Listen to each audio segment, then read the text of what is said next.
All right, guys, let us know. Can you see me? Can you hear me? No idea what's going on. David's here. We'll just try it again. Y'all give us a thumbs up, thumbs down. Let us know. All right. I see it on YouTube, David. So maybe got me. Yeah, I know. I just went on YouTube and it's just got the background. No, I did, and I saw us and heard We're us. good. Yeah. Strange. Guys, we don't know. We had everything right. We don't have any idea what that was all about. But we're here and we'll start over. We got about 5-6 minutes in. Hey, we're watching. Okay. So, yeah, cool. Okay, well, we didn't really get into anything too deep yet. Just that I had popped the cork on the new Russell's 13. Yeah. So we briefly spoke about that for a second. Me and David said that. Well, David, I'll let you start it up again. You were talking about how you felt about this batch compared to the others. I haven't spent enough. I haven't reviewed it yet because I was waiting on a bottle. I just got it today. I had it at the distillery. I had it on a blind before that on the Mashup podcast, and I had it in a double blind with Independent Joe a few days ago. Yeah. And each time I've had it, it just hasn't really performed well as far as ranking. In the Mashup, we did a blind of all the Russell's batches, and it ended up last, of course, totally blind. At the distillery, I had it, and I enjoyed it. It was just by itself, nothing else. Jimmy was there. I mean, you can kind of, sometimes you're in the moment and all that. So, that kind of helps. But I enjoyed it. And then I had it on a double blind with Independent Joe, and I had no idea what he sent me at all. He sent me like seven different whiskeys, and I tried them all, and it didn't rank very well. In fact, it ended up last place. I mean, but there were some real big heavy hitters in that. Calumet 18. There was OFC. I mean, there was some big stuff in there, but it's just it's a different batch. It's not near the same profile as the Russell's 13s in the past, which, I'm fine with Wild Turkey wanting to do a different thing with it. I think that's kind of cool. But at the same time, a little bit let down that it's not that profile of that cherry, the oak, and the leather that I really gravitate towards and found, frequently in Russell's 13. So do you think it's thinner than the batches in the past? Well, it's definitely got more heat to it. Yeah. It's sweeter and hotter. Yeah. I thought for some reason it just came across to me when I did the review from Nick's bottle. It came across a little thin for me, and I still got the age off of it nicely. I think I was like you. I was looking for that cherry tart, that barrel punch a little bit, and I dug for it, and I just struggled to try to find it. I mean, but that was a bottle crack. That's not a fair review of anything, and I had to do it, and I don't know. I'd like to go back to it and see sometime if it's opened up from Nick or whatever, but I don't know. We'll see what happens. I'm not mad at it by any means. I think if you pay retail for a bottle, I think that's fine. I wouldn't go crazy on the secondary for it. It's just one of those where they're changing things up. It's different. I miss the old profile. I think, had this been some other product and not Russell's 13, it might have captured people a little bit more, I guess I should say, because people expect a certain profile from a certain label. And unless it's a single barrel or one of these things that's known to have, varying batches, I think people were used to that profile. They had gotten it, 4 or 5 times before this. And then to get hit with that profile change was somewhat of a shock. So, I'm sure. And then in all fairness, I'm sure that there are some people out there that this is their favorite one. I mean, if you like sweet and you like a high proof whiskey, or higher proof, it's not like it's hazmat or something, but if you like something that's sweet and has a nice bit of ABV kick to it, then this Russell's 13 is probably up your alley. Yeah, it's definitely a jam. I mean, like the thing, I, I guess I don't know how much. I don't think anybody knows unless you're a store owner. How much does this influencer business or whatever you want to call this that we do plays that big of a role into something like a product like a 13 or a 15 or the old granddad 16 when it came out, stuff like that, is the hype, how much hype comes from this audience. And I just think the yield on a lot of these things are so low that it really doesn't take hype. It just takes a store owner to know that something's special and smaller released and what's the other, what am I Well, trying to say? it's Not as easy to get, more rare, I guess. Yeah, there's so many factors. I mean, I think that That's right, John. like for example, this one, I'm hearing a lot of stories of people finding this at retail or even less. So either the yield is really high or the demand is less than it has been in the past, or some of both. But I think that demand in the hobby in general has gone down. I mean, See that? well, I guess it's more that supply has gone up and there's more supply than the demand there is to meet, so it's Yeah. I think it's a little of both, but I think it's probably more of a supply issue than a demand issue. But I think the demand's gone down some too. But the only counter to that is I see a lot of folks with YouTube channels, Instagram, Twitter, myself included, and their follower counts are only going up. So you would think that if demand was going down, then those subscriber counts would at least plateau, but that doesn't seem to be the case. So I would, just based on that, and I am I'm not a scientist or mathematician, or I'm not good with statistics, so, but, in my layman's, head, I'm thinking it's got to be more of a supply problem than a demand problem. I can definitely see that. And just once you have one in the past, you're just ready and sitting for the next one in the future.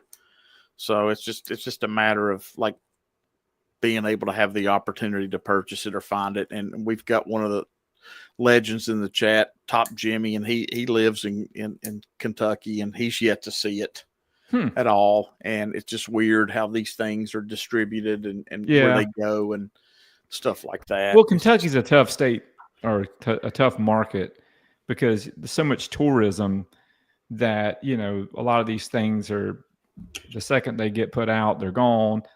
Or to keep that from happening, the prices get marked up to the stratosphere just to have this stuff sitting around, just so they can say they have it, So in other markets, it's not necessarily like that. So many subscribers that don't watch anymore are out of it and did not unsubscribe as well. Unfortunately, we cannot go on that. Yeah, that makes sense. Well, no, I mean, not if they're increasing. Like if it plateaued, I could understand, what he's saying, but it seems like these things keep going up. And I get you that some people leave it behind and don't unsubscribe. But that's across the board on YouTube. That's not just Whiskey Enthusiasm. That's any YouTube channel. Yeah, that makes sense. It's growing, and the same thing with other platforms too. Like, for example, Patreon. My Patreon continues to grow, and I don't think there's a lot of people that are just actively sitting back letting something hit their credit card. Maybe I'm wrong, No, I agree. But and it's not just mine. I see other folks in the hobby that have growing Patreon. So if someone's actively doing that, I would like to think they're paying money for a reason, not just sitting back like, you know what, I ain't gonna worry about that. They can just keep the $5 a month or whatever. There could be some people that do that, but I would like to think that the majority are not. So again, I think it's more of a supply problem than a demand problem. Has demand gone down? I think the demand's gone down for sure with the casual drinker, demographic. Right. That went away after COVID. But the nerdy enthusiasts, I don't really see that. I haven't seen a steep drop off with that crowd, which is why these distilleries keep bottling the same stuff with new labels to try to move it because they're trying to hit the whiskey geek crowd, you know. And what happens is your core products end up suffering because of that, because you're taking all these barrels that could go into something you've already established and everybody's happy with, but maybe it's not selling like it used to. So you're going to take some of the better barrels out of it and then put it in this brand new shiny label that you've come up with.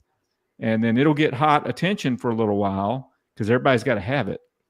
And then once they've had it, it dies off, and then the cycle repeats. You know? Yeah, so. Yeah, and it's that for every, like you said, it's like that for every brand. Yeah, you know, yeah, you're seeing it a lot. Everybody's touching it and testing the waters. Well, that's not fair because the waters have been tested for a long time now. So especially, you know, when it comes to finished stuff, and we're going to get into that with the Rakinur Ryes here in a second. Okay. We're going to talk about those. I want to talk about release dates. I want to talk about Patreon, and I want to talk about your books. Okay. There's a link, awesome, guys, in the description. If you don't know David, which most everybody here does, I've seen everybody in the chat that spoke and 40 watching. So there's a link in the chat. David Jennings on Amazon with his Wild Turkey Musings, all the books he's written. So there's a link there. Go check them out. And so I want David to speak now, if he can, a little bit about his Patreon, because there's more to his Patreon than, well, definitely more than mine, because he's just so much smarter. But no, because you take the time when David does a tasting, just because you don't see his face on a YouTube channel, you can go, if you're a member of his Patreon, you can go there and see his tasting notes, and he lets you know when he does them. So if you're looking at, a great example is Jimmy Red. A lot of people are slowly getting into Jimmy Red. And if you're a member of David's Patreon, you can go there and see his tasting notes from I think the double barreled all the way to the original. It's very interesting. But Dave, talk about your Patreon and how all that works for you. Okay.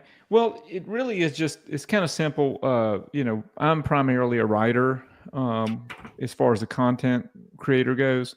Of course, I enjoy doing these live streams. And on a very, very rare occasion, you might find me doing a video just, you know, out of a whim. But yeah, it's just not a format that I'm that comfortable with, mainly because I feel like I don't really have that kind of personality, and I like to think about what I say before I say it. So writing is kind of a way for me to kind of, there comes the intelligent collect, like, you know, yeah. Yeah. Well, let's me collect my thoughts and kind of put it all out. But there are some awesome YouTubers out there, and I commend them for what they do, because there is a lot of work that goes into that. Like, I tried, honestly, I did.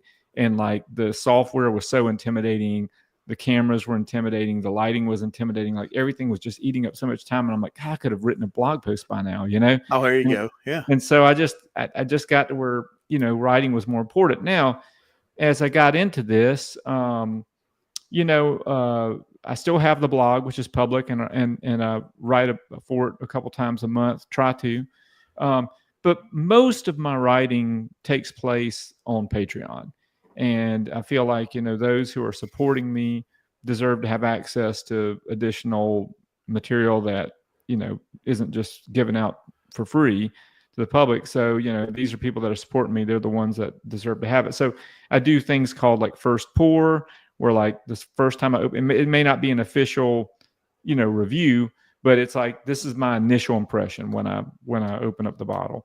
I'll do tasting notes from samples or bottles I've had laying around that I just have the, you know, just, you know what, I think I'm just going to review this today. You know, I'll do tasting notes on barrels that I've picked for people that are interested in purchasing them, and kind of give them an idea of, is it something that you want or not? And I try to be as honest as possible. I don't like to be the salesman type. You just can't say that every barrel is amazing and every barrel is incredible. It's just not going to work. You have to tell people honestly what you think and why you picked that barrel. Of course, you like the barrel because you picked it, but you know, you have to kind of lay a groundwork there where it tells the people what it is that they're going to be tasting. So, you know, not everything can taste like unicorn tears. So you have to be really, you know, careful that you describe it properly, so that when someone invests their money into a bottle, they're not disappointed. At least you kind of did the best job you could explaining what that profile would be like. Right. And that's the cool thing about whiskey is everybody's got a different palate. It's subjective. Of course, there are extremes. Like, I don't think anybody's sipping 80 proof Old Crow and talking about it like it's Pappy or anything, but everybody's a little bit different. So what you want to try to do is just be as honest as you can with your impression of it. And eventually they'll kind of get your flow, and they know when there's things that you like that they might not, and vice versa. So they'll kind of understand, as long as you're honest, you can kind of, build that for the people to know, this is something I want, this is something I don't want, because based on experience of reading his notes. Anyway, so I do mostly that. I mean, obviously, if you're a Patreon supporter, you get access to the barrel picks that I do. You get opportunities to go with me on barrel picks. I'm taking a bunch of folks with me next week to Ben Holiday, so really excited about that. We're going to do some cool stuff in Kansas City. So you have things like that, but the final aspect, which to me has become probably the most important aspect of my Patreon, is my Discord server and the community I have there. I spend a lot of time on it. I've gotten to know a lot of these people. It's so strange because they're just an icon and a name for the longest time until you finally meet them. But you get to know people's personalities. It's like you kind of who they are, even though they're not really there. It's a lot of fun. So I enjoy hanging out on Discord. And some nights we're just having a blast and just talking crazy stuff. The last couple of nights there's been a praying mantis kind of conversation going with people posting praying mantis pictures. I don't know how that started. I don't know when it's going to end, but these are the crazy things that happen on my Discord server. So, it can range from funny to serious to everything in between. So we have a good time. Only 2 rules on my Discord servers. There's no talk about politics, no talk about religion. That's the only thing I don't allow, because I feel like that divides people. It does not bring them together. And the whole purpose of this hobby is to bring people together. We need more of that right now. And I think the best way to do it is just to ban it outright. So that's really it. And anyway, so well, let me ask you this. Let me ask you this. Yeah, where are you sitting membership wise in your tiers if people want to try to become part of the getting the picks and stuff like that? Because I think that pretty much at the moment, because of the state of the market, almost every pick that we've done this year, has made it through the majority, if not all of the tiers, including some going public. I mean, we even had a 4 Roses barrel go public, believe it or not. I mean, it wasn't a lot of bottles left over, but and it was one of the best 4 Roses barrels I've ever tasted in my entire life. And I'm not saying that because I was there. I didn't make the whiskey. We picked what was presented in front of us, and it was a banger. It was one of those OESQ JEs, just phenomenal. And the daggum thing had bottles that went to the public, and so you just never know. I mean, back in the heyday and COVID and stuff, I mean, they would die a few tiers in, but now I think there's a really good chance for people. But again, that's not really what my Patreon's about. I'm not like a barrel club, and nothing against the people that are. I think it's cool if you have a barrel club, like your whole Patreon is just a barrel club. That's totally cool. I'm a member of some of them, like Bourbon Enthusiast. That's what he does, and I'm fine with that. He doesn't mask it like anything. But to me, it's more about content and community. I think both of those to me are equal. You can't really have one without the other. I think you've got to have something that kind of glues it together. So the content and the community are the most important things for me. Right. Thank you, Richie. There's one of the links for the Wild Turkey Musings. Thank you, Richie. Yeah. Chris, David, we caught up with Bruce Russell on Monday over here for the launch of the new Master's Keep. That new Master's Keep is awesome. Like, it's going to be an awesome review. It is awesome whiskey. Do you think it's worth the price point? I'd pay it again. Okay. Easy. No, I mean, easy. Okay. Yeah. So, all right. Well, that's good to know. Yeah, Uh, it's got, you know, what I would say that, and this is going to maybe tick some people off, but I think it's just as good as Russell's 15. It's just different. yeah.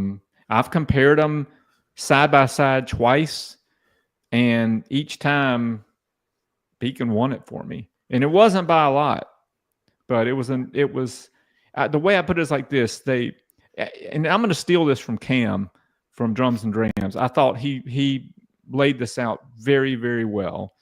He said that Russell's 15 is a very singular profile. It does one thing and it does it perfectly, just perfectly. It has that kind of dusty-esque, fermented fruit, oak, cherry, leather, thing. And it just does that from nose to finish. Boom, boom, boom. That never changes profile. It nails it every single phase. Beacon, on the other hand, has some of those older notes, but it has a ton of tobacco, probably the most tobacco forward bourbon I've ever had in my life, except for maybe some Dusties.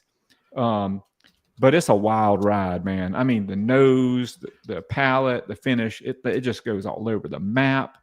And it's a journey. It's a journey of a whiskey. And I think they're equivalent. Depending on the day, I might take one over the other. But yeah, Beacon's where it's at. So, are you and Jason set for your blind? We haven't Master's set a Keep? date yet, but I mean, I've got most of them here. I know he's got a lot of them. I think Kurt from SLB was going to fill in any holes that we needed. So it's really just a matter of me and Jason to get together. We're both just so busy. I mean, he was in Bourbon, Missouri at Barrel King. I'm about to go to Ben Holiday. It's just like this is that September's a busy bourbon month. Yeah, especially there's a lot of releases, festivals, barrel picks. It's just a lot going on. So we will get to it. I promise you that, and I'm excited about it. I think it's probably going to be a legendary stream, not so much because of me and Jason, but just because of going through each Master's Keep. That's a lot to set up and go through if you want to do it right. That's for sure.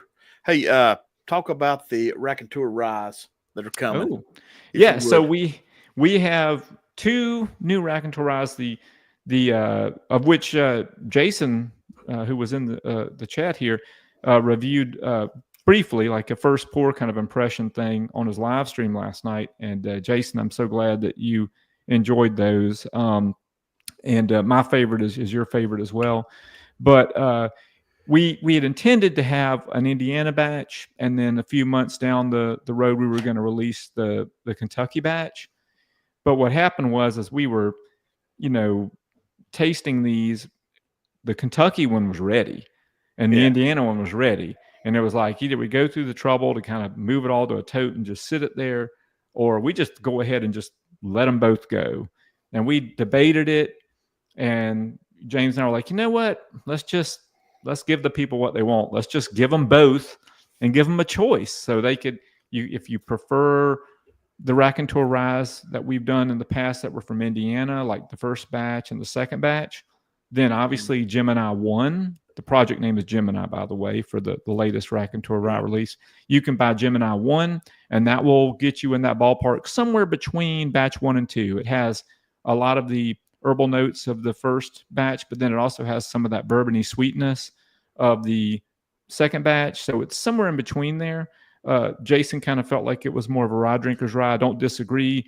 It's got that Indiana 95.5 profile, just richer and darker and more complex because of the Mizunara and the other finishing casks we use, particularly the 48-month cured toasted. I think a lot of the notes that people get in Rakinur Rye and assume it's the Mizunara, it's actually a lot of it is coming from that 48-month cured and toasted barrel. I mean, those casks that he has that are, these are 4 years air cured, they are rich. And so I think a lot of the notes that people are getting are actually from that and not the Miz. The Kentucky is just 95.5 that was distilled at Bardstown Bourbon Company under contract for another producer that I can't disclose. It was aged. Some of it was aged for some time at Bardstown Bourbon Company, but then it was moved to the producers, the contracting producers' warehouses and stored there. So it's got a different profile than Bardstown Rye for that before it even hit the Miz. Did it stay in Kentucky? Yes. Oh, yes. Okay. Definitely So stayed in it's Kentucky. Kentucky cured, aged. Kentucky aged all the way. All right. And then it's almost 9 years. So the batch 3 was from the same lot of barrels. It was just younger. It was just, about a year younger. So it was 8 years, but, just crossed that 8-year mark when we bottled it. This is kind of pushing 9 years. And also we let it stay in the Mizunara for a longer period of time. And like I said, when we tasted it, we had intended on it like sitting back a little bit longer, and it was just like, dude, this is done. This is where it needs to be, like now today. And so that's when we just decided, let's just do them both.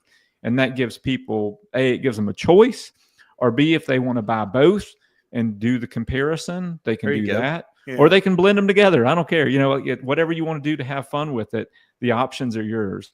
But yeah, I'm very, very excited about those two, and they should be out. We're looking at probably September 9th. So, just less than a week away. And those will be for Patreon first? No, those are going to be wide open from the beginning. Right. We have 1,100 bottles of each one of them. Oh, okay. So this is not a short batch by any sense, at least for our size. So there should be plenty to go around. Now, they're going to be on different retailers. They're going to be at Bourbon Outfitter, Prime Barrel, and I think they're going to be at Seal Box too. I'd have to double check with James and make sure that's all locked in. But and those are the 3 that should have it. So very excited for people to try that one. Yeah, I'm getting all this written down, so when I review them, I'll be like, "Hey, this is where you can find it." If you want like a little kind of something that like a reminder, because a lot of people have emailed me and be like, "Hey, is there a mailing list? How can I know?" If you go to bourbonoutfitter.com and you click on Rakinur Rye, it's right there on the main page. Okay. It says sold out on the thing. That's only because it's not in stock yet. It's not sold out. There's a button there that says notify me when available. You can click on that button, and you can either put in an email address or your text or both.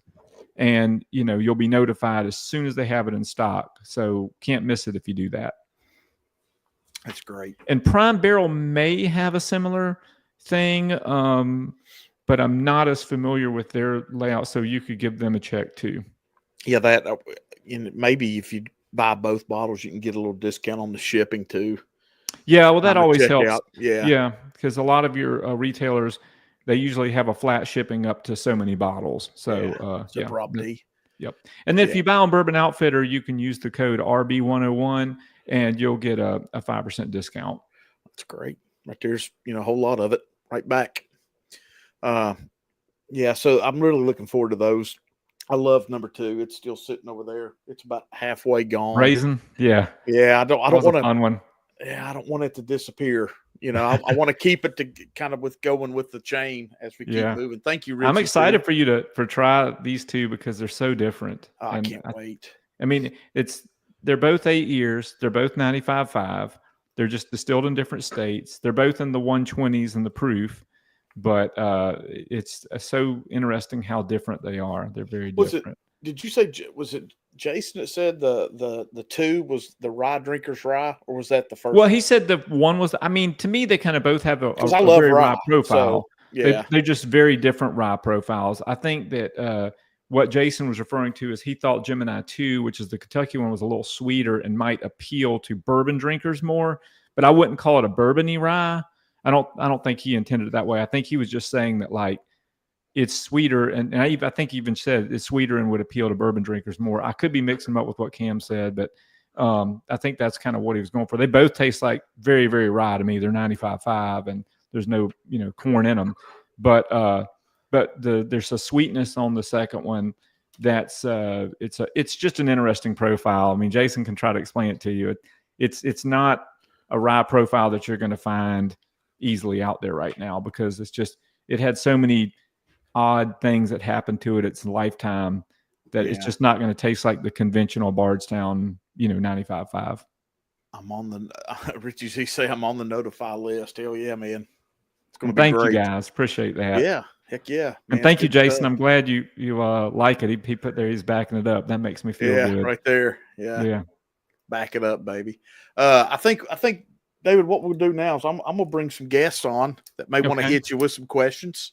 Okay. People you may recognize their name in the chat, and you might be the first time you can put faces with some people. But Okay. I'm going to bring in Top Jimmy. He's a local legend. So welcome, Jimmy. What's up, Jimmy? Good evening. How you Great doing? name. Good to Great see song. you. Yeah, exactly. The stereo guitar. That's a good one. Right. Yep. Right. Hey, in preparation for this today, I reread your last article Okay. on a day at Wild Yeah, Turkey. And first thing right off the bat, I've done a lot of writing in my life, and you are a fantastic writer. Oh, thank I you. mean, that article was written, almost in a novelist style, where it just, even though it was completely nonfiction, it read with in trying to keep the interest as if it was a fictional story, and that type of thing. It was fantastic. Well, thank you. But one of the questions I had is, obviously you do a lot of these barrel picks. Yeah. What can you call out one or two experiences, picking, a pick that really stand out as just, wow. when you look back and you think of the one or two at the top of your list? Maybe it's because of the bottle you got. Maybe it's just the experience you had on the day. Well, it's going to be hard to beat my very first on-site wild turkey pick. The very first turkey barrel I ever picked was with Eddie Russell in Columbia, South Carolina, at a country club. We sat in a room and did some tastings, and it was the second time I had met Eddie. And that was special just because I think that was the first time that I kind of got to just know Eddie, like kind of as Eddie, because the first time was just more formal, and it just got a little bit laid back because you're sipping on bourbon, and I was real nervous because I was having to pick a favorite, and he kind of steered me the right direction. He'd be like, well, what do you think about number 5? Because I'm really liking number 5, and he was kind of, I think he could tell that I was too nervous, that I was thinking about things too hard. And he was kind of helped me with push me towards the barrels he thought were the best. And Right. A little nudge.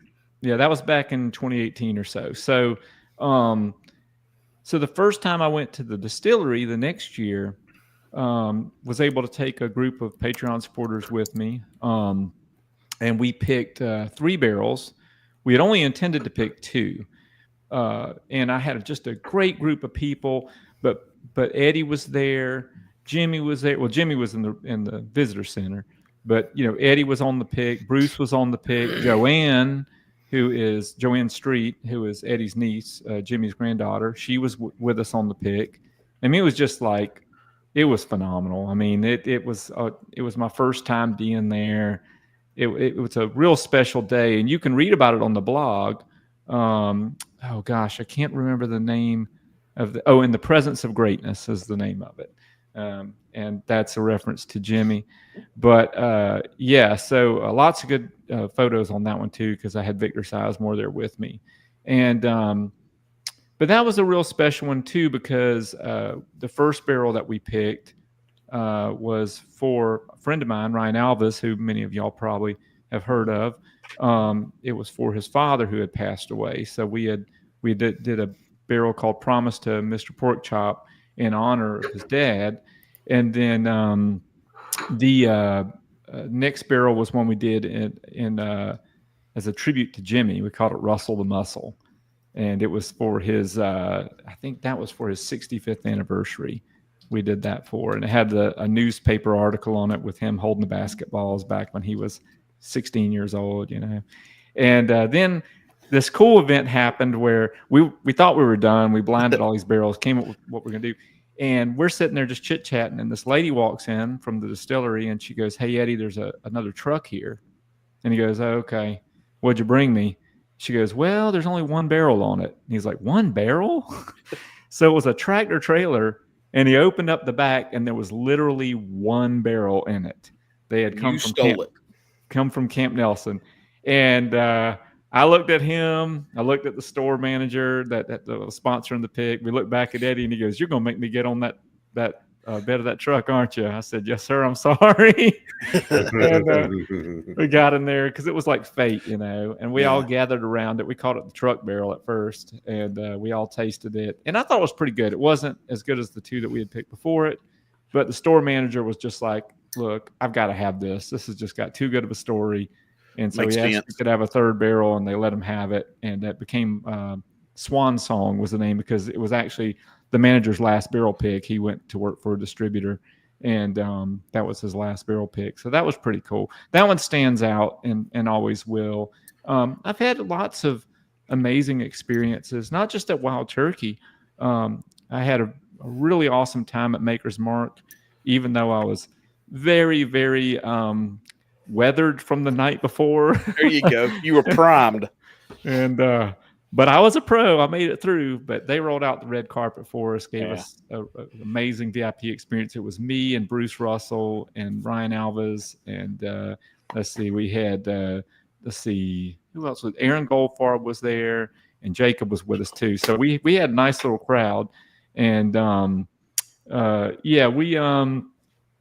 mean, they just, if you've never been to Maker's Mark, I highly recommend at least doing a tour at Maker's Mark. It's a beautiful campus.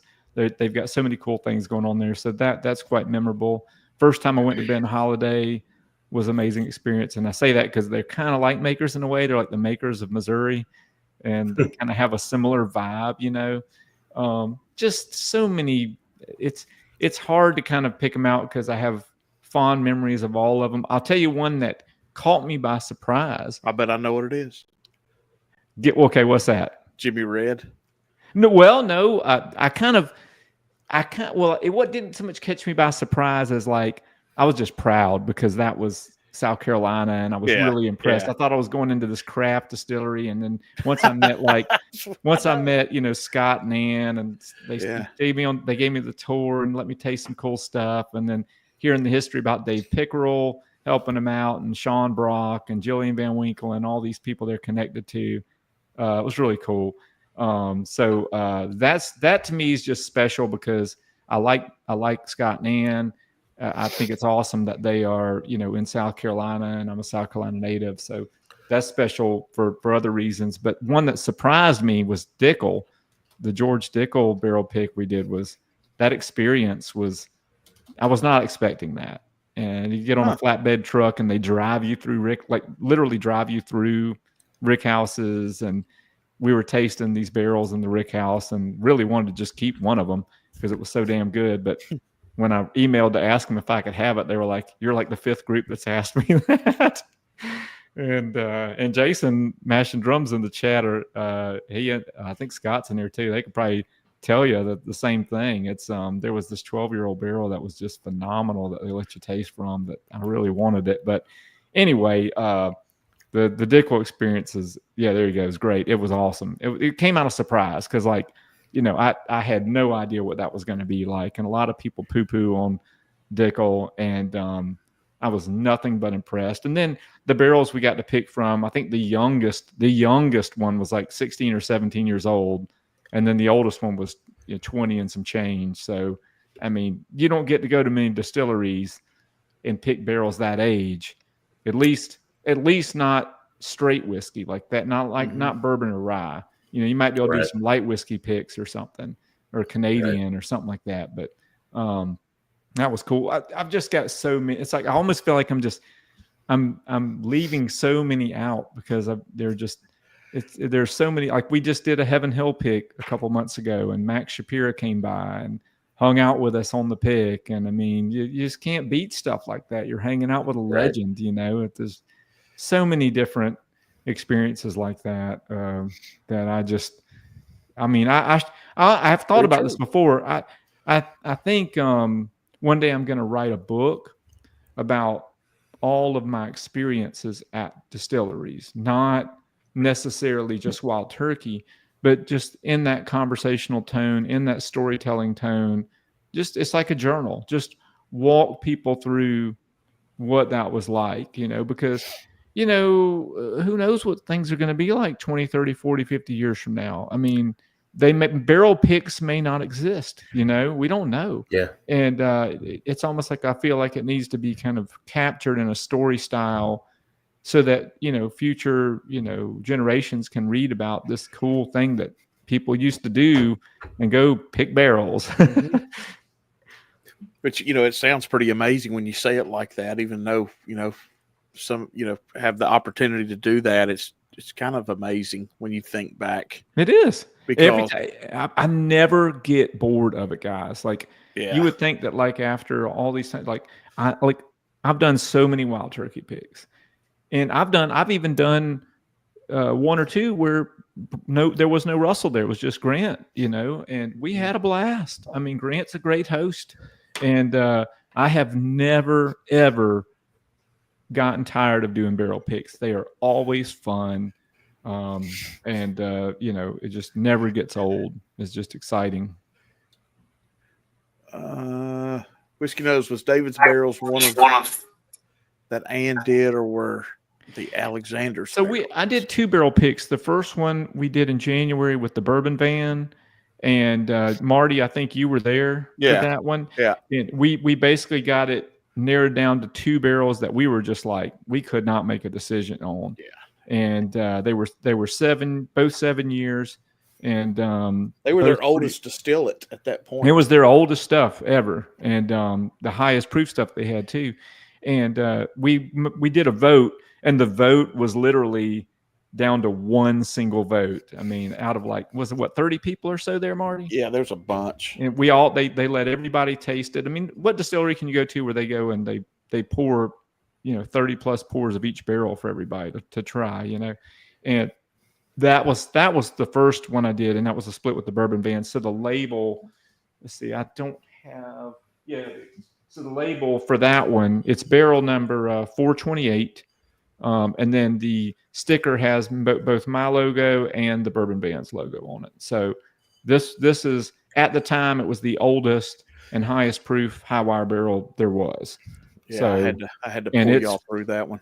Phenomenal. I mean, this is probably the best high wire barrel I've tasted outside of 1 or 2 that I can't have. So I've got some stuff, you know, that Scott's let me try that I'm like, ooh, when he's like, no, not for right. you. But, yeah. Anyway, and then well, we were that weekend. I don't know if you had to leave, David, but that weekend was the first time he let us try the double oaked. Yeah, yeah, and they just released that as a batch. I think they allowed some folks to do single barrel picks early on, and they just didn't say double oak on them. Oh, really? I didn't know that. But now they have the double oak batch. Yeah. Eric was there. Yeah, I did a second one a few months ago, and this one is barrel number 629, and it's 6 years and several months. I think 6 years, 7 months, or something like that. I have to go back and look. 6.5 years, let's just say. And then it's got Bourbon Outfitter on the other side, because I picked this for Bourbon Outfitter. I was actually there at the same time Sealed Box was, and Blake and I did our picks together at the table, and we each kind of helped each other with our picks, just kind of giving feedback on the barrels that we liked. And so, but both of these are sold out, unfortunately. But I mean, they're out there. If you're in certain groups, you might be able to get some samples and stuff. Could be more. Oh, there will be more. There could be more. I will always do stuff with high wire. I think that Ann and Scott are great folks. They run an awesome operation, make fantastic food. I think they're just getting started. I mean, they really are. He was fantastic when we were there. We were talking about the channel and stuff, and he goes, Marty, he goes, let me give you some of this double oak to take home. And he goes, I want you to review it. And he goes, you'll be the first. And I said, all right, let me have it. So, yeah, it was awesome. I had a good time with that. David, this is Roger Reese. Hey, Roger, friend of the channel. Hey, David. Nice to meet you. Nice to meet you. I'll call you lovingly, respectfully, a fellow whiskey nerd. I see you in a lot of different live streams. I know you were on Jason's live stream last night, and I see you in different ones. And so you're just like us. You're looking for that kind of connection in the evening with the other whiskey guys. A couple questions. So, and I don't know if you said this already and I missed it, but Raconteur, right? Raconteur Rye. Yep, you got it, Raconteur. So that it was that kind of an ode to your like storytelling or writing. It didn't start that way. It kind of happened that way. Like, so what happened was James at the Woodwork Collective, he and I met in 2023 in March. And then later on that year, we met up again at North of Bourbon. And he was like, hey, I got something I really want you to try. And, you know, he had a pocket pour. And he poured me some 95.5 rye he had finished in Mizunara. And what I thought was so cool about it was that the notes that you typically associate with 95.5, like mint and dill, tasted more like strawberry. It, like the Mizunara had turned it into like a strawberry kind of note, cranberry strawberry. And I was like, that is really cool. How did you, it tastes like strawberry and cream. How did you do that? You know? And he's like, well, it's Mizunara. And I was like, oh, what's that? And he explained to me what Mizunara was. And he's like, I'm going to send you some stuff. Maybe we can do a barrel pick. And I'm like, sounds awesome. Let's do it. And he sent me a wide variety of samples of all kinds of stuff, not just that. And my favorites were the ryes that he had finished in different things. He had like 48-month cured toasted. He had some straight stuff. He had the Mizunara stuff. He had some that were bourbon finished, all this kind of stuff. And like, you know, I was sitting there tasting through and I'm like, and just the curiosity got the best of me. And I was like, I don't know what these would taste like together or whatever. And I'm like, I texted him, I'm like, any chance you'd let me do a blend? You know, and I'm like, thinking he's going to come back with, no, that's too much. Cause most places are going to say no right off the bat. Like, we don't do that. We don't have a SKU for that. No. And he came back, he was like, yeah.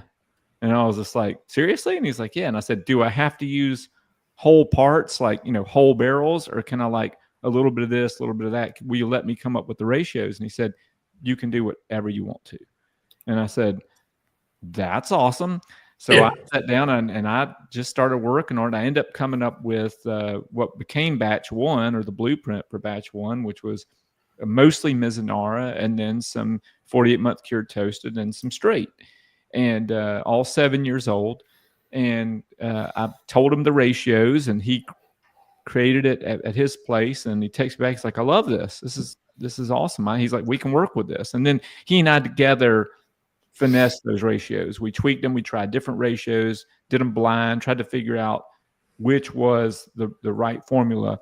Once we nailed that down, we blended it in a tote, and then we took that tote and then fed it back into Mizunara so that it was blended, but then the whole blend went back into Mizunara too. Okay. And that was the first batch. And so I was walking, I'm like, what am I going to call this? I'm like, you know, at first I was just going to use his Altshuler brand. And then I asked him, I said, could we like white label this thing and kind of maybe me just make up something, you know, for this one time? And he was just like, yeah, you know, come up with something cool. I was like, well, I got a good graphic designer. And so I went walking with my dog, and I was thinking of all these, like, I knew I wanted it to be kind of old school, like 1800s looking kind of stuff. And I was originally thinking like these old school boxers with the handlebar mustaches and have them facing off, and these old posters you would see from like the 1800s with like curtains and shields and eagles and all this stuff adorning everything. And then as I got to looking at trademarks and Googling stuff, I realized there were plenty of other wines and spirits that had a boxing kind of theme, you know, to it. And I'm like, okay, this isn't really very original. And I just wanted to stick with that theme. And something kind of popped in my head, and I was just like, you know, it was like that alliteration, that RR kind of thing. And I was just like, relayer rye, no. I was like coming up with all these little, you know, things, like trying to, you know, I was like run amok or something like that. I was just coming up with all these, like, you know, rambling, just like, and then for some reason, Raconteur just popped into my head. And I'm like, wait a minute, that makes sense. Raconteur's a storyteller. And then I got to just playing on that 1800s theme, that kind of Civil War, post-Civil War period. Sent my graphic designer, Ricky Frame, a bunch of shots of just like images I pulled off the internet of old posters, some of those boxing posters, these like old, you know, big word things where it's like call to action. You know, they would have these posters where like these giant, you know, and then like would have little text under it. And so that's why the rye is just, this is really big. It's like rye, boom, just like those old posters, you know. And then well, some of the pictures I sent him were from Gangs New York, because that's that time period. And I mean, there you have it. I mean, it was an inspiration, And so it's not Bill the Butcher, but it's that look, that top hat. This is more of a sophisticated gentleman. This isn't necessarily a ruffian. And right. Which that was another one. Rakinur Rye was one I was thinking of. But anyway, my friend Ricky Frame, came up with this label based on some doodles I did, and he knocked it out the park. I think he did a great job on it. And I think Jason was talking last night that'd be a good tattoo. You remember that? Yeah. Yeah. There you go. James remarked one time, he's like, I think this label connects to so many people. I'm like, why? I got you, Girth. It looks like money. He's like it literally looks like a bill, like a note, like a bank note. And I'm like, that kind of does, It's like, it's those things that are subconsciously in the back of your head, that like sometimes connect you with something, And I think he's probably right about that. It does kind of have a look of like a note, So that's kind of the long origin story of Rakinur Rye, but that's where it all came from. No, it's an awesome story, and it's an awesome label too. And thank you. I actually got into it. I was going to ask you because you talked a little bit about batch 1 just now, and then batch 2, but I've actually got batch 3, so it's the Ms. Kiss. Yeah, I've got that right. And it's an 8-year, and it is so different, and it's obviously finished in Mizunara casks as well, but yeah. It's just so different from any other rye that I have. It's so good, and I think one day I'll drink it, and it's like candy sweet, and it's this, and then the next day I get kind of like something different. Like I get more like dill and mint and whatever, like kind of your typical rye. But is batch 3? Was that the last batch of Rakinur that was made before you moved into Genesis? Oh, you mean Gemini? Gemini. Or Gemini, yeah. I'm sorry. Yeah. The last batch, yes, but technically not. We had 3 private selections. We had Prime Barrel did their own, which was a batch that we put into a barrel. So it was like a single barrel, but it was a batched single barrel, if that makes any sense. So we batched it, then put it into Mizunara, and that was theirs. Same thing with Sealbox. We did a little mini batch, put it into a barrel, and that went to them.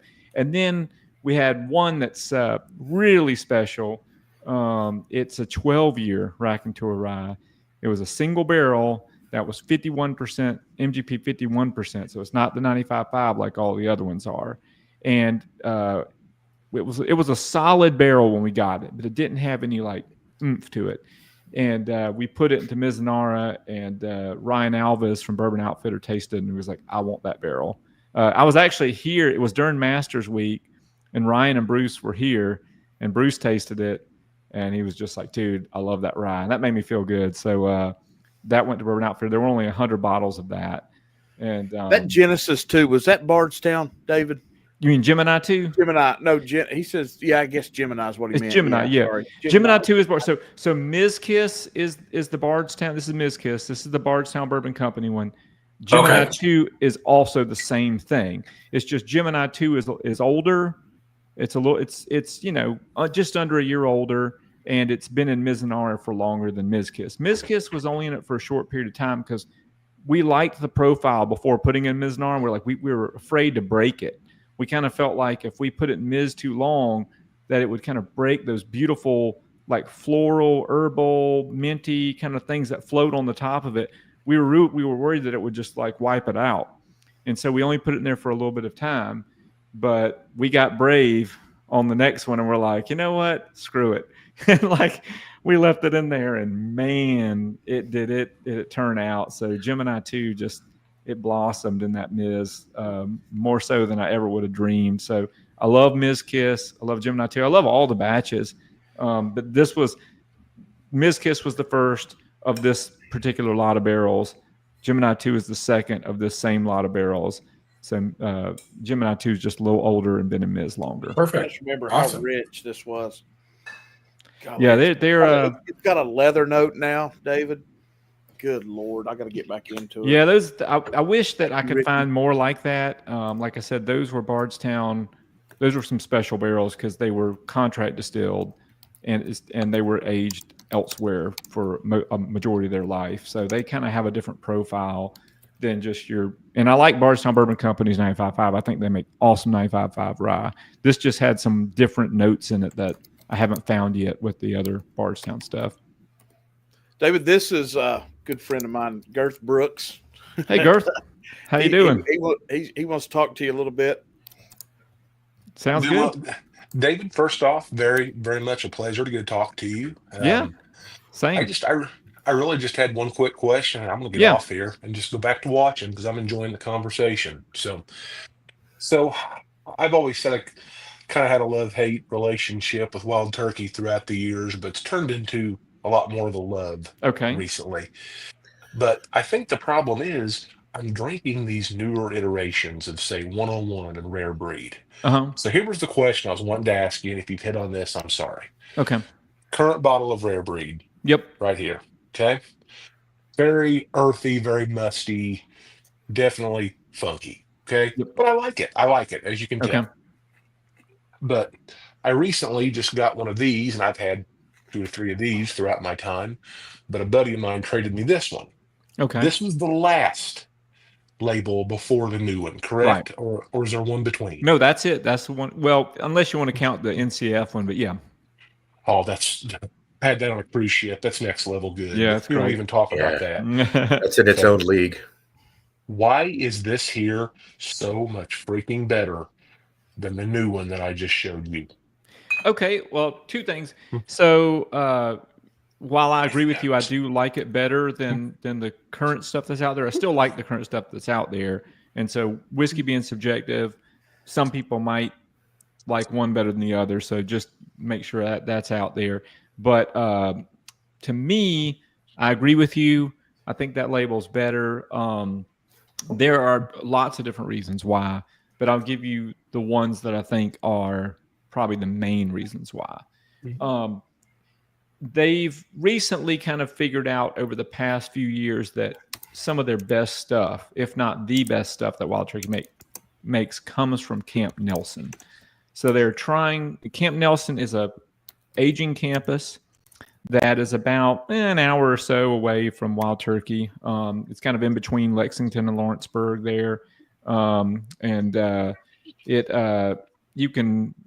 you can go by there anytime. It's on the Kentucky River, just like Wild Turkey. It's just up the way. But they age whiskey in a very special way. It's just, that's just kind of the art of whiskey. Like I'm sure you could spend a lot of money and scientifically try to figure it out. But I think the bottom line is, you just don't really know. Like if you ask Jimmy why the barrels at Camp Nelson are so special, he tells you because they get left alone. Nobody messes with them. Nobody's doing tours. Nobody's going in and out of them. They just get to sit and age and be left alone. And he feels like that don't touch it environment makes it a better place to age whiskey. Although in his heart, Jimmy tell you the Tyrone's his favorite, but as for why Camp Nelson does what it does, he said it's because nobody goes out there like they do here in Tyrone.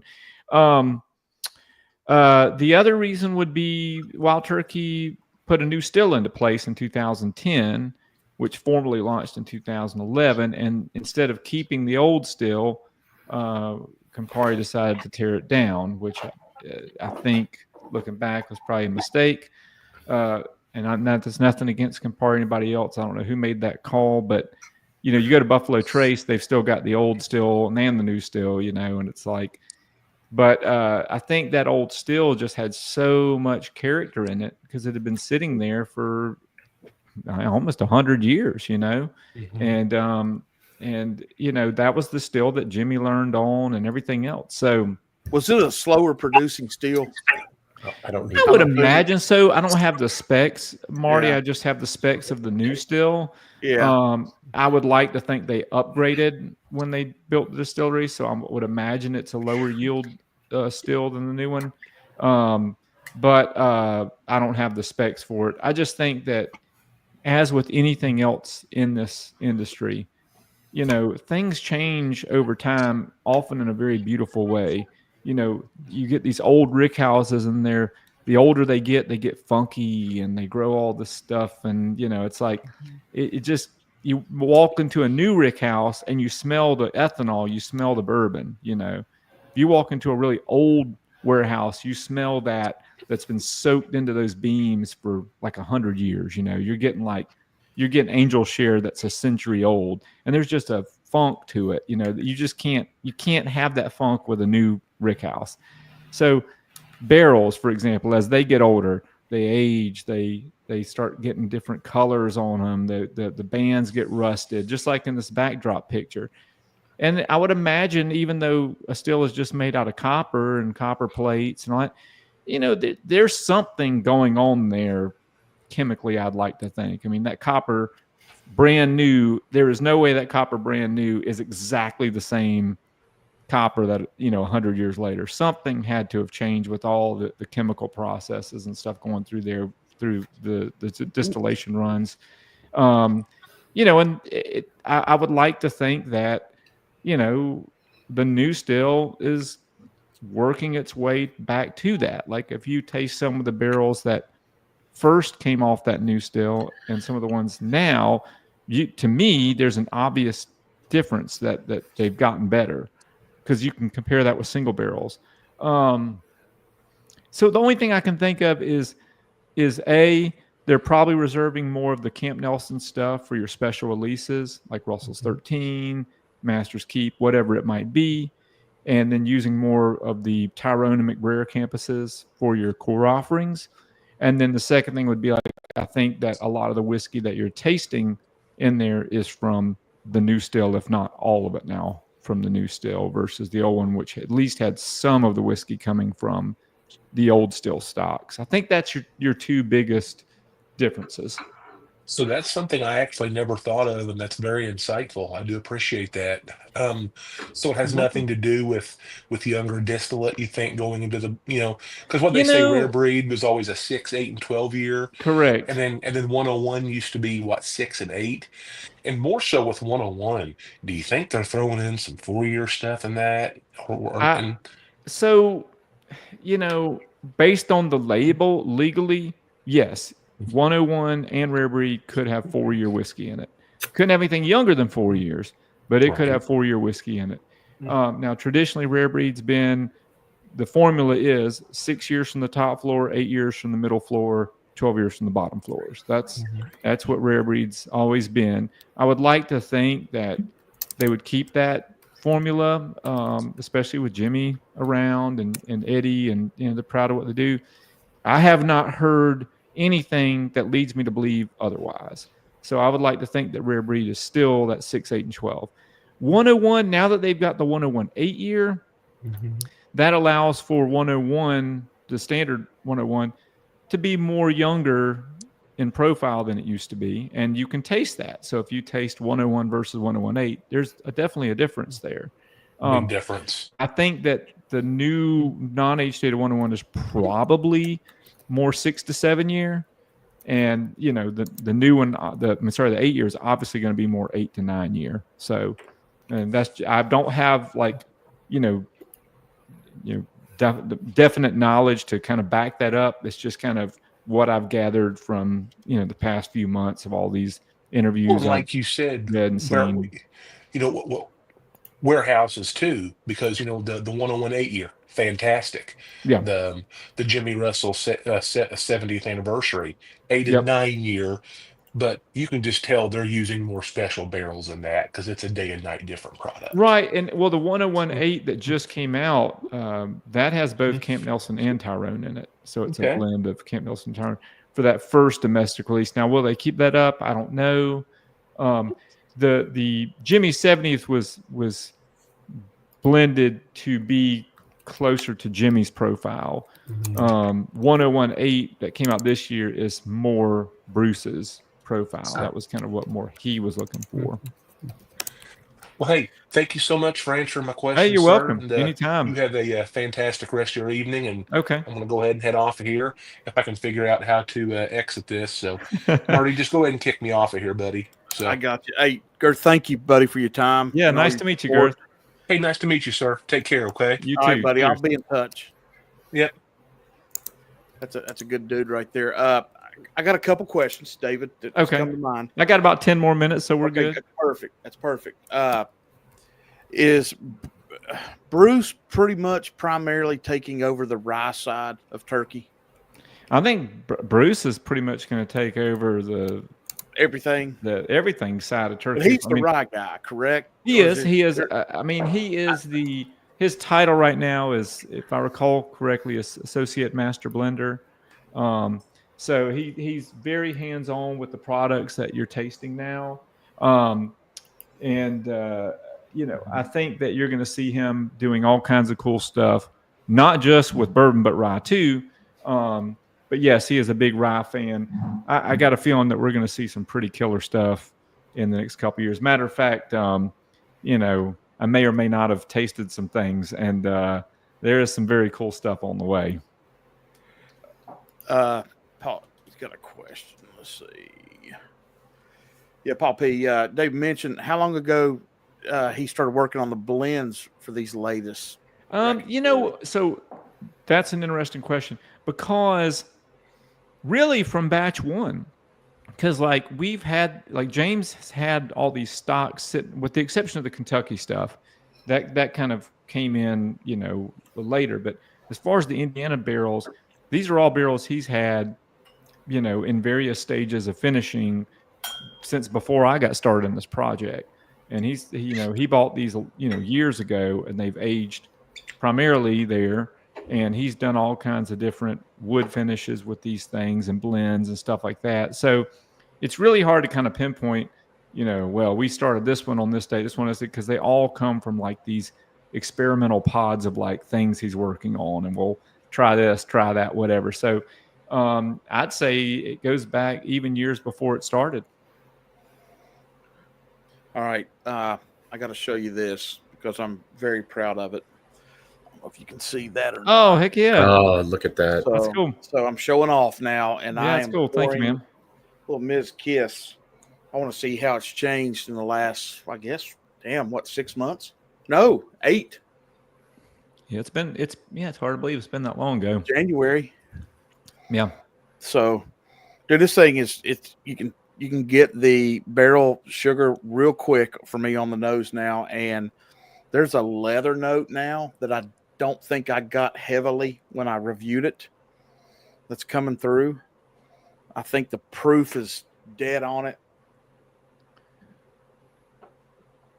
The mouthfeel, oh my God, it's still one of the best selling points of this rye. And then on the back end, the explosion of the rye spice. It's not pepper. It's not minty. It's just rye spice that just goes on for days. And that's when we tried this at the meetup in Charleston. I was like, holy hell, this finish is just, it just goes on and on. And it, a that's about right. A few of the notes that I got when we first got those lot samples for those barrels, I was immediately struck by how different it was, obviously. Right. And it would be really interesting for folks to taste what it was like before it hit the Mizunara, because it is different. But I got a lot of notes that I don't typically get on rye. I got dandelion, I got lavender, I got honeysuckle, I got candied citrus. It was this really crazy. And I let Scott try it. I took Scott Blackwell at Highwire, took him some little samples before they went into Mizunara. And I was like, I need you to try these rye samples. These are crazy. And he was like, when does this go on sale? And because they were just crazy unique. And the Miz just added more oak depth to it. It gave it more woody notes because it was a very bright rye before it went into Mizunara. I think it just helped balance it. It went from being this real bright, fruity kind of lacy kind of thing, and it gave it that those base notes and tenor notes that it needed. Yeah, from Tyrone. Yeah, the Tyrone barrels are always solid. I agree. David, I've got this is going to be a kind of a geeky writer's question for you. You mentioned earlier that you thought about maybe writing a book down the road of anecdotes from, visits to distilleries. you know, as when you said that, I immediately start thinking about how I would structure something like that. And one, you know, obvious would be chronological. The other would almost be, to keep it more anecdotal, even maybe just, you know, musings grouped by distillery. And I was just curious if you've gotten even given it that much thought, or what I did. I've given it thought. You know, similar to the way you mentioned it, I thought, well, I could either do this chronologically, which I would probably lean towards just because I feel like my writing style has improved over time, and I feel like, but it would be edited. You'd have an editor come in and get everything kind of up to par and all that. The other would be just like ABC order. Like, you know, it's like you just go in alphabetical order. You know, whatever distillery starts with A and whatever distillery ends with Z or starts with Z or whatever, that's where you would end the book. So I've kind of had that as an idea. At the same time, there are other ways to do it that I thought might be fun, and I almost don't want to talk about them because I feel like I'm going to spoil some of these ideas. But I remember when I was in high school, I was a big Bruce Lee fan. I thought Bruce Lee was awesome, and I just, you know, everything Bruce Lee did was like the coolest. And I got his book called the Tao of Jeet Kune Do, which is his manual of his martial arts style, right? And I was fascinated with it because it was kind of like a journal, but it was kind of like a sketchbook, but it didn't really have like this kind of really, really fine-tuned order to it, but it flowed well. Like, it was like, you could tell that he was like, his thoughts were they were just really working, you know? And I was fascinated by it. I thought it was the coolest book. It was like, you know, it just had so many interesting observations and quotes and things in it, charts. And I thought, you know, it might be cool to do like a Tao of Bourbon or something kind of book, or like, you know, you go and you do all kinds of cool stuff, you know? Yeah, because I think if you did it that way, it would almost be, you could kind of have it almost like a sitting around the campfire mentality, where you're just telling stories. Yeah, you know, that type of thing. I just thought it'd be fun to, like, you know, flip through, and it could just, one page would be about this, and the next thing you know, you've jumped all of a sudden to somewhere else. But as long as the flow, if the pace was there, you wouldn't get lost, you know. So that would be the trick, is like, can you have it where it's paced right and it makes sense if it's not chronological or not alphabetical. So yeah, that's just kind of things I've thought about. Like, you know, there's so many book ideas I've had, really, from everything to, like, you know, just, you know, kind of like, how do you get into the hobby kind of thing from a different perspective. I feel like so many books are like, I'm gonna steal a phrase from Bo Garrett at Wild Turkey. He talks about, you know, 51% corn tours. You know, those are the tours that you are just kind of like your introductory tours. Like, bourbon has to be at least 51% corn. You know, you guys think. I found like a lot of the books that are for beginners in the hobby are 51% corn books. I mean, they're like, they give you the base, like, this is what bourbon is. This is Maker's Mark. This is Jim Beam. And it's like over and it's fine. It does the job it's supposed to do, but it gives you no clue about the inner workings of the whiskey community. It's almost like the whiskey community is not even, they're like a footnote, like an afterthought, you know. You might have some buddies and almost feel like somebody needs to write a book about the bourbon community. And that way, when you have somebody come into the hobby, they actually get started at what I feel like is the right place, which is other people like you. You don't feel alone, you know. You don't go into this and then you're like randomly on Google searching producers' websites for information and believe in everything you read, you know. It's like you have to get into the nitty-gritty and get to know people and share things to see what the whiskey community is really all about, you know. And the only thing with writing a book like that is it would be very based in one time. It's not something that would last a long time, because obviously, just look at social media and how it's changed in since the time I first started writing reviews in 2015.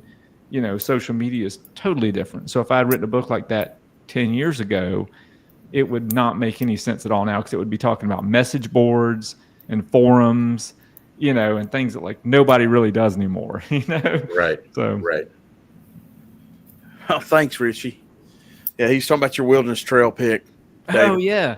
He's gone through 2 bottles and he's saving me a little bit of the last one. He's about killed awesome. it. Yeah, I think the last I checked there was 1 bottle left, or maybe it's already gone. But it was that was a week or so ago. You're right, Hack and Mac. If you want to learn, that's exactly right.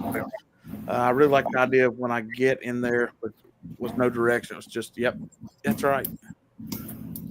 That's the greatest thing about this hobby of poison that we're in is that, and I think that's what kind of brought me to it, is the bottom line is nobody's wrong.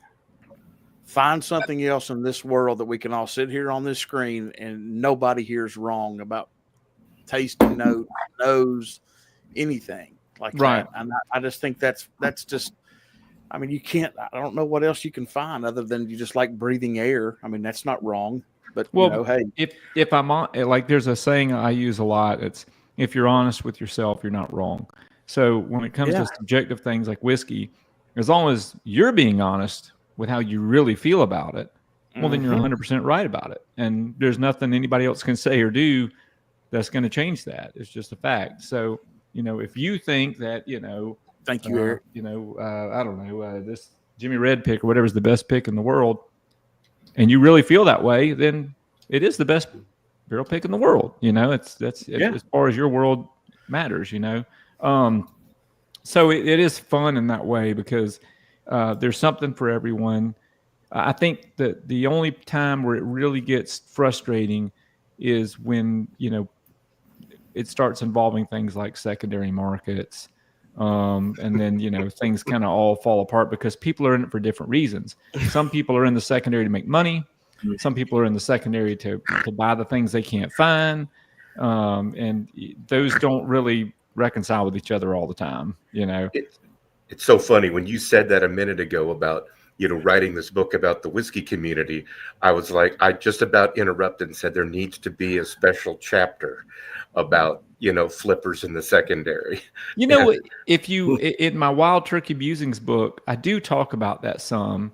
There's an article in there about the first Russell's 13 release, as well as the father and son travel retail release, and both of those saw really stupid, you know, FOMO prices that, like, I think the father and son retailed for $65 travel retail during COVID, and people were selling it for like $400, $500, $600. Good Lord. And it was the stupidest thing I've ever seen in my life.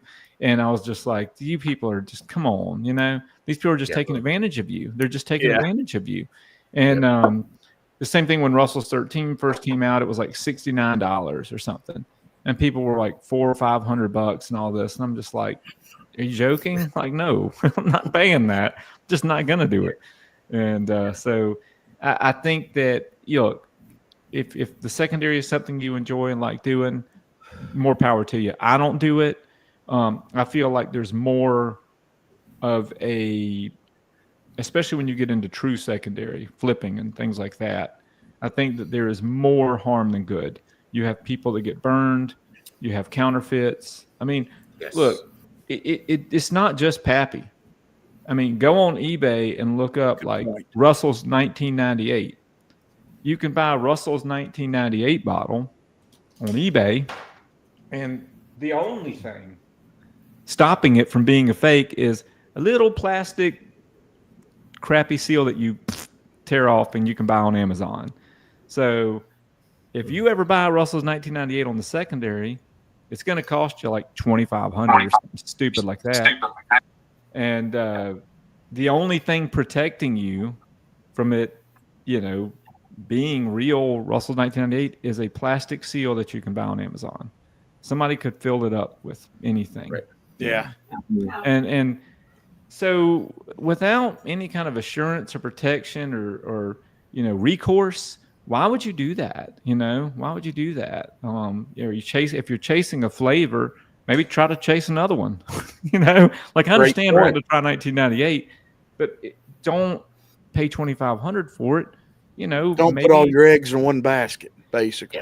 Well, it's just too risky. I mean, it's just too risky. I mean, the fact that they're on eBay as sold items means somebody bought them and they didn't buy it for a lamp. I can tell you that right now.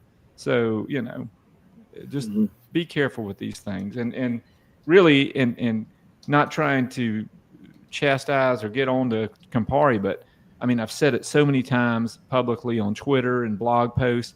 They really need to do something more to protect the integrity of their product. Like, I mean, just having a plastic seal on these bottles they want to charge $500 for, whatever. Like, well, Generations was $450, but whether it's $250, $375, $450, whatever, do something to protect the consumer a little bit, please. It's not that hard. Just something, something that, even if it's one of those cheesy, like holographic things that peel or what, something. The Buffalo Trace at least puts the RFID or whatever under the foil, so you at least know if it's an authentic product. Right. I just wish that there were more measures like that. Sure. Then again, one could argue that, well, all it's doing is, protecting the secondary or some of that. I would beg to differ, because it's about product integrity. If someone refills that bottle and then sells it off, and then that person tastes it and it's not good, they're going to go, wow, Wild Turkey makes crap whiskey, and it's like, well, maybe if you had put some protection on there, that wouldn't have happened, So anyway, I rant, whatever. So sorry. Mr. Great Shot just made a great point. Like, there's 5 of us on this stream, and there's another, how many, Marty, that are watching right 42. now? 42. At least like 6 or 7, right? So yeah, thanks. Yeah. And I've not met any of you guys. I haven't met Trey. I haven't met Toby, Marty. We've been might have met you last like the year. plague, brother. Remember you? And Mr. Great Shot said, we live in a wonderful time. Who would have thought we'd be able to drink online with people we've never met? And I mean, there's nothing wrong with that. I mean, we join live streams every night. We don't always jump on StreamYard, but it's to me, it's better than going to a bar and sitting down and just that seems pretty sad. I'd rather jump on a live stream, but that you don't have to drive. And you don't have to drive. Exactly. And I've got way too much of my own whiskey to pay somebody else. Exactly. Well, at a bar, you're not going to find as many whiskey geeks. You'll find people that you can socialize with, and there's nothing wrong with that at all. But you can't really get into the weeds with them, and they're going to be like, I don't know what you're talking about.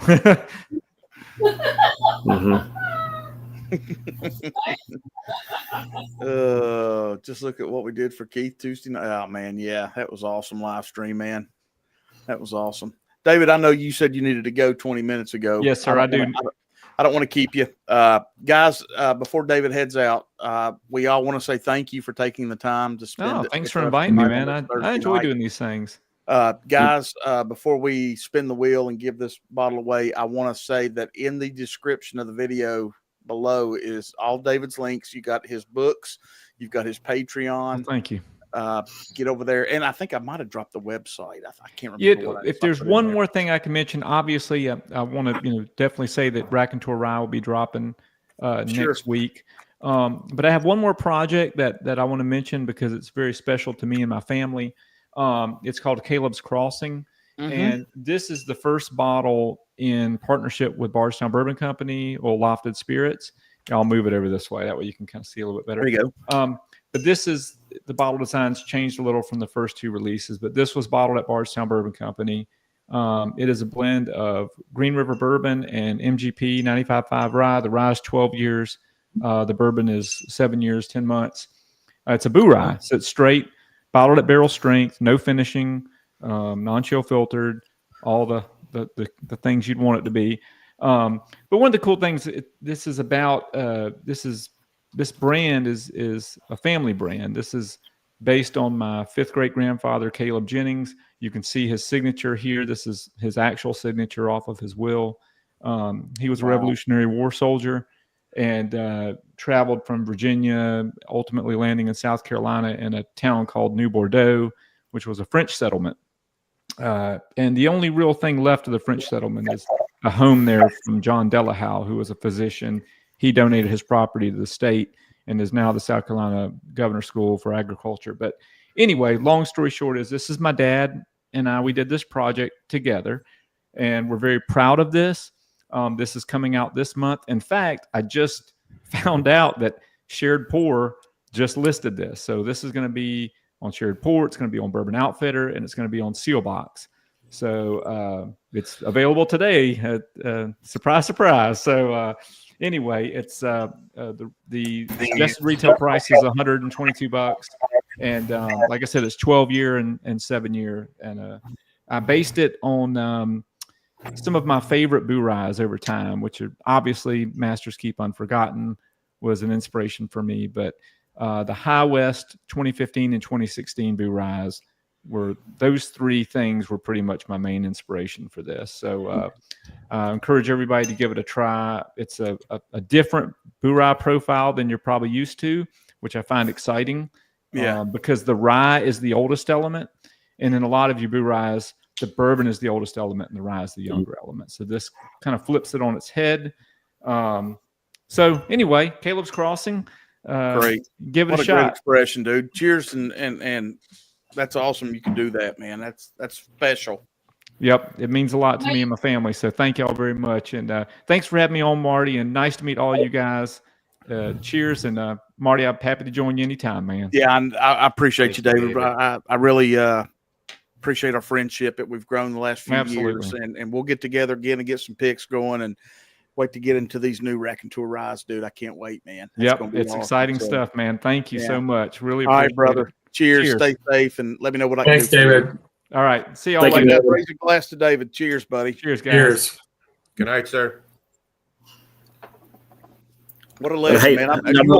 You won't find a nicer guy in the industry than him, man. I'm just telling you. I've been around David a few times now, and had the opportunity to have him on my show twice, 2 or 3 times now, and I can ask him a question. You can find. I didn't post the link. Maybe Richie can do it for me. His Instagram is where you can really get in touch with David. You can send him a message if you have a question or a question about his bottles or anything turkey or hell anything, and he will respond. And that's really, really cool. And he's just so accessible, and it makes it great for our hobby. So cheers to him for coming on. Richie, amazing guest as always, for sure. Yeah. I try to keep slackers off the program, like, Hawk, Jason, Grease. Who else have I tried to, I keep the bullshit out, I try to get the real winners in here. Like we've got on screen. And speaking of another real winner, there you go. Let's get the old cock on here. Hey. You started talking about South Carolina. You knew it was going to come out. Well, that and chicken cock. I mean, we can go all the way down the line. I mean, we can change it up cock it up right there. Hey. That's right. Hawk will ruin a channel in under 3 seconds. James. Just start giving him more than one drink, James, and he'll be as confused as my checkbook. So just because of his jumpsuit. Yeah, no kidding. All right, guys, let's give this bottle away. Thank you all. Let me share screen here if I can remember how to do it on StreamYard. Not even how you do it. Hellfire. I don't remember. I got to figure this out here. Share screen. Here we go. Wheel of names. Share. All right. Wow. There it is. Toby, give me a number to shuffle. 7. Love it, Mickey Mantle. 1, 2, 3, 4, 5, 6, 7. We'll do 2 giveaways. I'll give a 2-ounce sample of this Rakinur Rye Ms. Kiss. So the first bottle is for the OGD 7. Let her rip. All right. No whammies, no whammies, no whammy.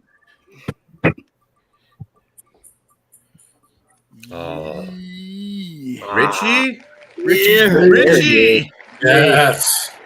Nice. That's awesome. That's all right. Let's shuffle awesome. 7 more. And for the sample of the Rakinur,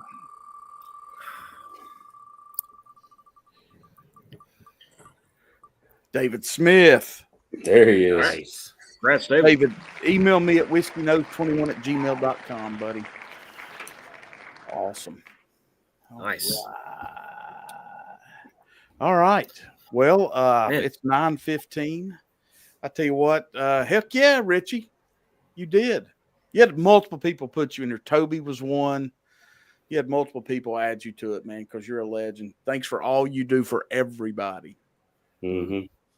I know. Is there anything better than Richie winning a bottle? That's awesome. Awesome. Yeah, David, I'll get you this, and I'll throw a couple other samples in there, man. I got some shit brewing around here. The guys will tell you I got all kinds of Frankenstein stuff going. So, God Emperor's D, man of the ultimate winner. Yeah, James. James, thank you for joining Patreon, buddy. It means a lot. I do appreciate it. Yes, at gmail.com. Yep.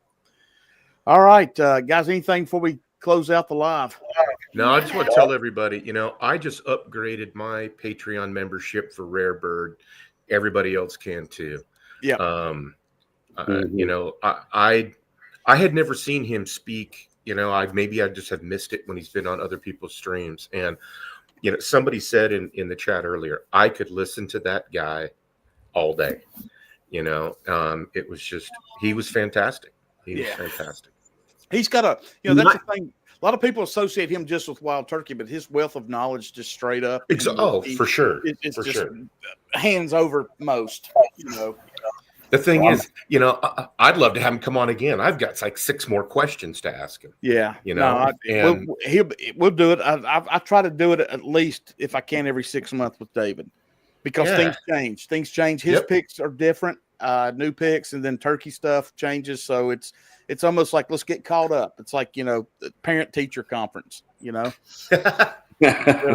literally. You were trying to say something, Trey Larkin. What were you going to say?